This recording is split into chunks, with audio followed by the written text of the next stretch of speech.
So parents and coaches, on the two-hand nose stride, some of the common flaws you will see, especially with the hands and speed trainer. Trey's using a bat that's a plus 12, so this is a 33, it's 45 ounces.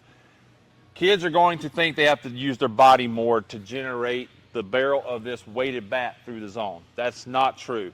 So you want to make sure everything stays with the front hip, front foot. I say this over and over. I'm going to exaggerate keeping that front foot closed, even though in the game my momentum's going to carry it out.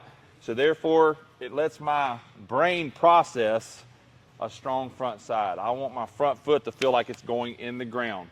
This gets us connected well and keeps us in connection as long as possible. So the front side is the first thing I'm watching. The next one is he pulling his elbow toward the third baseman because he's a right, and he gets in that position.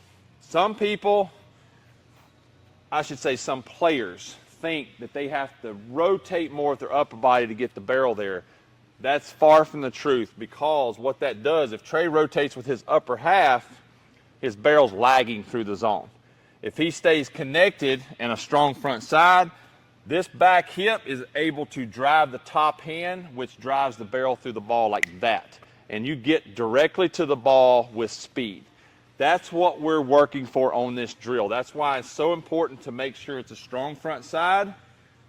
The elbow knob is going to the pitcher. Once he starts his turn, the top hand stays palm up, and his direction is always to the big part of the field, center to right center, since this ball's away. Also, a common flaw would be when I say stop out front at extension, yes, your momentum is going to carry you out. I do not make players hold on the bat with two hands if that's not what they're comfortable with, like I do when I do a short bat drill. I would say if your player is release, make sure their top hand gets out here like Trey.